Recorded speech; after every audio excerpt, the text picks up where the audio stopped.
ದಲಿತರು ದೇವಸ್ಥಾನ ಪ್ರವೇಶ ಮಾಡಿ ಗಂಟೆ ಹೊಡೆದು ಅನ್ನೋ ಕಾರಣಕ್ಕೆ ಇಡೀ ಊರಿನ ಜನ ಎಲ್ಲ ಸೇರಿಕೊಂಡು ಅವರನ್ನು ಕಟ್ಟಾಕಿ ಅಮಾನವೀಯವಾಗಿ ಹಿಂಸೆ ಕೊಟ್ಟಿದ್ದಾರೆ. ಅದರ ಜೊತೆಗೆ ಏನು ಮೈಸೂರು ಜಿಲ್ಲೆಯ ಪಿರಿಯಾಪಟ್ಟಣ ತಾಲೂಕಿನಲ್ಲೂ ಕೂಡ ನಾವು ತಮಟೆ ಹೊಡೆಯಲ್ಲ ಅನ್ನೋ ಕಾರಣಕ್ಕೆ ಸಾಮಾಜಿಕ ಬಹಿಷ್ಕಾರ ಹಾಕಿದ್ದಾರೆ. ಈ ನಿಟ್ಟಲ್ಲಿ ಇವನ್ನ ಖಂಡಿಸಿ ನಾವಿವತ್ತು ಫ್ರೀಡಮ್ ಪಾರ್ಕಲ್ಲಿ ಒಂದು ಹೋರಾಟನ ಹಮ್ಮಿಕೊಂಡಿದ್ದೇವೆ. ಕಾರಣ ಇಷ್ಟೇ, ಕನಿಷ್ಠ ದಲಿತರ ಓಟಿಂದ ಇವತ್ತು ಕಾಂಗ್ರೆಸ್ ಸರ್ಕಾರ ಅಧಿಕಾರದಲ್ಲಿದೆ. 140 ಸೀಟ್ ಇವತ್ತು ಕಾಂಗ್ರೆಸ್ ಸರ್ಕಾರ ಗೆದ್ದಿದೆ ಅಂದರೆ ಇಡೀ ದಲಿತ ಜನಾಂಗ ಪ್ರಾಮಾಣಿಕವಾಗಿ ಓಟ್ ಹಾಕಿ ಗೆಲ್ಲಿಸಿದ್ರಿಂದಾಗಿ ಇವತ್ತು ಸರ್ಕಾರ ಉಳ್ಕೊಂಡಿದೆ. ಇಲ್ಲ ಅಂದಿದ್ರೆ ಅತಂತ್ರ ಸ್ಥಿತಿ ನಿರ್ಮಾಣ ಆಗ್ತಾ ಇತ್ತು. ನಾವು ಓಟ್ ಹಾಕದಂಥ ಜನಕ್ಕೆ ರಾಜ್ಯದಲ್ಲಿ ಇವತ್ತು ರಕ್ಷಣೆ ಇಲ್ಲದಂತ ಆಗಿದೆ. ಪ್ರತಿನಿತ್ಯ ನಮ್ಮ ಹೆಣ್ಮಕ್ಳ ಮೇಲೆ ದೌರ್ಜನ್ಯ ನಡೀತಾ ಇದೆ, ರೇಪ್ ನಡೀತಾ ಇದೆ, ಮತ್ತೊಂದು ಕಡೆ ಸಾಮಾಜಿಕ ಬಹಿಷ್ಕಾರ ನಡೀತಾ ಇದೆ. ಹಲ್ಲೆ ಕಟ್ಟಾಕಿ ಅಮಾನವೀಯವಾಗಿ ಹಲ್ಲೆ ನಡೆದುವೆ ಕೂಡ ಇವತ್ತು ಸರ್ಕಾರಗಳು ಒತ್ತಡಕ್ಕೆ ಮಣಿದು ಸೂಕ್ತ ಕ್ರಮ ತಗೊಳ್ತಾ ಇಲ್ಲ.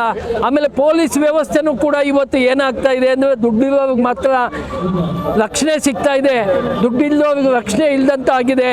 ಆ ನಿಟ್ಟಲ್ಲಿ ಇವತ್ತು ನಾವೇನು ಫ್ರೀಡಮ್ ಪಾರ್ಕಲ್ಲಿ ಬಂದಿದ್ದೇವೆ, ಕನಿಷ್ಠ ನಾವು ಕೇಳ್ತಾ ಇರೋದು ಇಷ್ಟೇ, ದೇವರ ಹೆಸರಿನಲ್ಲಿ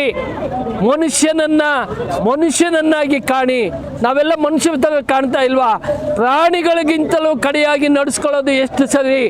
ಆ ನಿಟ್ಟಲ್ಲಿ ಮಾನ್ಯ ಗೃಹ ಮಂತ್ರಿಗಳು ದಲಿತ ಸಮಾಜದಿಂದ ಬಂದಿದ್ದೀರಿ, ಇದರ ಬಗ್ಗೆ ನೀವೇನಾದರೂ ಸೂಕ್ತ ಕ್ರಮ ತಗೊಂಡಿಲ್ಲ ಅಂತಂದರೆ ಮುಂದಿನ ದಿನಗಳಲ್ಲಿ ಏನು ಮುಂದೆ GBA ಎಲೆಕ್ಷನ್ ಇದೆ, ತಾಲೂಕ್ ಪಂಚಾಯತಿ ಎಲೆಕ್ಷನ್ ಇದೆ, ಜಿಲ್ಲಾ ಪಂಚಾಯತ್ ಚುನಾವಣೆ ಇದೆ. ನಾವು ಚುನಾವಣೆಯಲ್ಲಿ ನಿಮಗೆ ಪಾಠ ಕಲಿಸೋಂಥ ದಿನಗಳು ಅತಿ ಶೀಘ್ರದಲ್ಲೇ ಬರ್ತಾ ಇವೆ. ಆ ನಿಟ್ಟಲ್ಲಿ ದಲಿತರಿಗೆ ಯಾವುದೇ ಕಾರಣಕ್ಕೂ ಅನ್ಯಾಯ ಆಗಬಾರ್ದು, ರಕ್ಷಣೆ ಕೊಡುವಂಥ ಕೆಲಸ ಮಾಡಬೇಕು. ಮಾಡಿಲ್ಲ ಅಂದರೆ ದೊಡ್ಡ ಮಟ್ಟದಲ್ಲಿ ಹೋರಾಟ ರೂಪಿಸ್ತೇವೆ, ಮತ್ತು ಸರ್ಕಾರವನ್ನು ಬೀಳಿಸೋ ಕೆಲಸ ಮುಂದಿನ ಚುನಾವಣೆಯಲ್ಲಿ ಮಾಡ್ತೇವೆ ಅಂತ ಈ ಸಂದರ್ಭದಲ್ಲಿ ನಾವಂತೂ ಎಚ್ಚರಿಕೆಯನ್ನು ಕೊಡ್ತೇವೆ. ಓಕೆ, ನಮ್ಮ ದೇಶಕ್ಕೆ ಸ್ವಾತಂತ್ರ್ಯ ಬಂದು 80 ವರ್ಷ ಆಯಿತು. 76 ವರ್ಷಗಳ ಪವಿತ್ರವಾದಂಥ ಸಂವಿಧಾನ 76 ವರ್ಷಗಳಾಯಿತು ಜಾರಿಗೆ ಬಂತು. ಆದರೆ ಇವತ್ತು ಕೂಡ ಈ ಶೋಷಿತ ವರ್ಗಗಳ ಮೇಲೆ, ದಲಿತರ ಮೇಲೆ, ಅಸ್ಪೃಶ್ಯ ವರ್ಗಗಳ ಮೇಲೆ, ಶೋಷಿತ ಸಮುದಾಯಗಳ ಮೇಲೆ, ಅಸಹಾಯಕ ವರ್ಗಗಳ ಮೇಲೆ ಇವತ್ತು ನಿರಂತರವಾಗಿ ದೌರ್ಜನ್ಯ ನಡೀತಾನೆ ಇದೆ.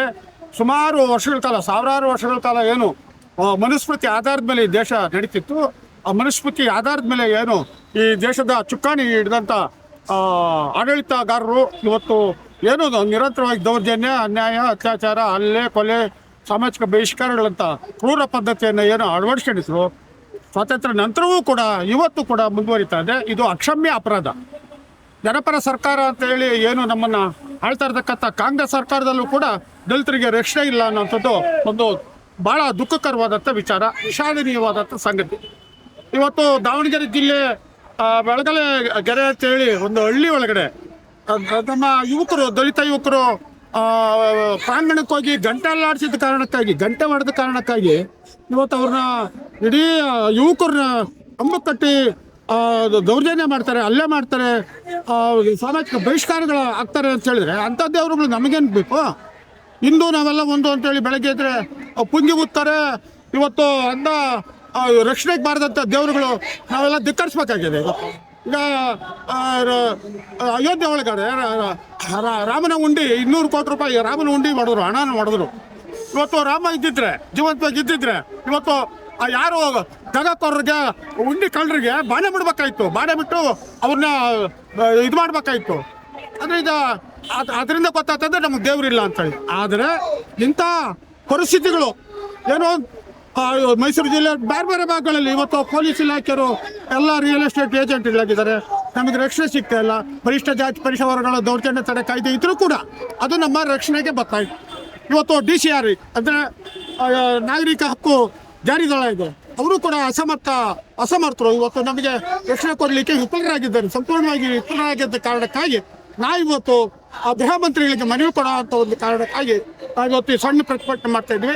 ರಾಜ್ಯ ಸರ್ಕಾರದ ಗೃಹ ಮಂತ್ರಿಗಳಿಗೆ ನಾವು ಇವತ್ತು ಒತ್ತಾಯದ ಮನವಿ ಕೊಡ್ತೀವಿ. ತಮ್ಮ ಪರಿಚಯ ಮಾಡಿ. ಮುನಿಯಾಂಜನಪ್ಪ, ರಾಜ್ಯಾಧ್ಯಕ್ಷರು ಪ್ರಜಾವಿಮ ಜನಚಳವಳಿ, ಸ್ವಾಭಿಮಾನ.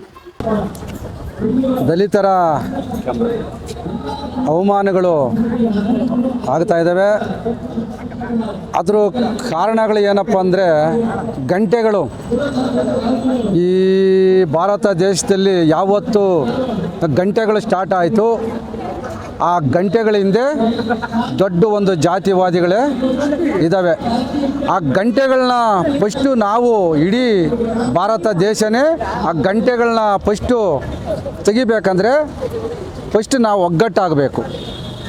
ಎಲ್ಲೇ ಹೋದ್ರೂ ಕೂಡ ನಾವು ಒಗ್ಗಟ್ಟಲ್ಲಿ ಹೋರಾಟಗಳು ಮಾಡಬೇಕಾಗ್ತದೆ. ಆದ್ದರಿಂದ ಇವತ್ತು ಶೋಷಣೆಗಳು ಆಗ್ತಾ ಇದೆ ಅಂದರೆ ಬ್ರಾಹ್ಮಣರು ಹೆಚ್ಚಾಗಿ ಈ ಬ್ರಾಹ್ಮಣರಿಂದನೇ ನಾವು ಬಡವನಾಗೆ ಹೋಗ್ತಾ ಇದ್ದಾನೆ, ಶ್ರೀಮಂತನಾಗೆ ಬೆಳೀತಾ ಇದ್ದಾರೆ. ಆದ್ದರಿಂದ ಎಷ್ಟೇ ಸಿ ಎಮ್ಗಳು ಬಂದ್ರೇನು, ಎಷ್ಟೇ ಪ್ರಧಾನಮಂತ್ರಿಗಳು ಬಂದ್ರೇನು ನಮ್ಮ ದಲಿತರು ಮುಸಲ್ಮಾನರು ಕ್ರಿಶ್ಚಿಯನ್ರು ಅದನ್ನು ಚೇಂಜ್ ಆಗೋದಕ್ಕೆ ಯಾರೂ ಮಾಡೋದಕ್ಕೆ ಮನಸ್ಸಿಲ್ಲ.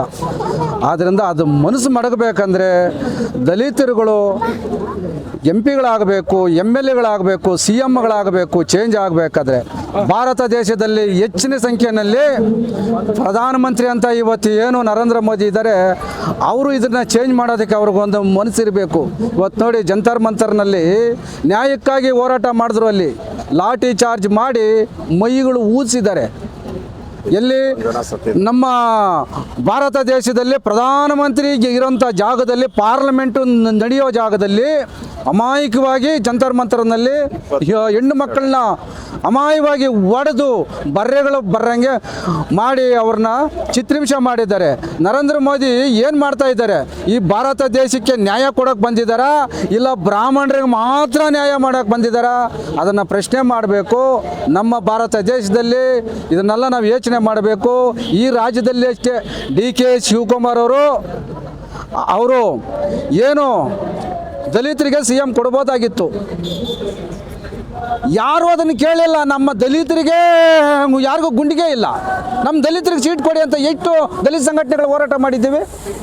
ನಾವು ಯಾವಾಗ ಪ್ರಶ್ನೆ ಮಾಡಲ್ಲ. ಅವರವ್ರ ಹಣವಂತರು, ಅವ್ರವ್ರ ಮೇಲ್ವರ್ಗದವರು, ಅವ್ರ ಮಂತ್ರಿಗಳಾಗಿದ್ದಾರೆ. ಅವ್ರ ಮಂತ್ರಿಗಳಾದಮೇಲೆ ನಾವು ಕಸದ ಬುಟ್ಟಿ ಆಗ್ತೀವಿ. ಆದ್ದರಿಂದ ನಾವು ನಾನು ಹೇಳೋದಕ್ಕೆ ಬರ್ತೀನಿ ಅಂದರೆ ಫಸ್ಟು ನಮ್ಮ ದಲಿತರುಗಳು ಎಲ್ಲ ಹಿಂದುಳಿದ ಜಾತಿಗಳು ನಾವು ಒಂದಾಗಬೇಕು. ಒಂದಾದರೆ ಮಾತ್ರ ಈ ದೇಶನ ಚೇಂಜ್ ಮಾಡೋಕ್ಕಾಗುತ್ತೆ, ಈ ರಾಜ್ಯನ ಚೇಂಜ್ ಮಾಡೋಕ್ಕಾಗುತ್ತೆ. ಇದನ್ನು ಯಾರು ಪ್ರಶ್ನೆ ಮಾಡ್ತಾ ಇದ್ದಾರೆ? ಈಗ ಯಾರು ನಮ್ಮ ಪ್ರಿಯಾಂಕರ್ಗೆ ಅವರು ಮಂತ್ರಿಗಳಾಗಿದ್ದಾರೆ. ಆ ಮಂತ್ರಿ ಮೇಲೇ ಗೂಬೆಗಳು ಕುಂಡಿಸ್ತಾ ಇದ್ದಾರೆ. ಅವ್ನು ಕೆಲಸ ಮಾಡೋಕ್ಕೆ ಬಿಡ್ತಾ ಇಲ್ಲ.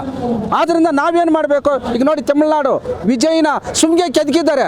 ಇಡೀ ರಾಜ್ಯನೇ ಎದ್ದೋಳಿದೆ. ಜನ ಇಲ್ಲಿ ಯಾಕೆ ಎದ್ದೋಳ್ತಾ ಇಲ್ಲ? ಬರೇ ನಮ್ಮ ಸಮುದಾಯಗಳಿಗೆ ನಾವು ಎದ್ದೊಳ್ಬೇಕಾ? ದಯಮಾಡಿ ಇದ್ರ ಮೇಲೆ ಬಿಟ್ಟು ಯಾರಿಗೆ ಒಂದು ಅನ್ಯಾಯ ಆದ್ರೂ ಕೂಡ ನಾವೆಲ್ಲ ಒಂದಾಗ್ತಾ ಏನು ನಮ್ಮ ಈಗ ಈ ಗಂಟೆ ವಿಚಾರದಲ್ಲಿ ಆ ಗಂಟೆ ಮುಟ್ಬಿಟ್ರು ಅದನ್ನು ಅಂತ ಒಂದು ಅವಮಾನ ಮಾಡಿ ನಮ್ಮ ದಲಿತರನ್ನ ಅಲ್ಲಿ ಒಂದು ಅವಮಾನ ಮಾಡಿದ್ದಾರೆ.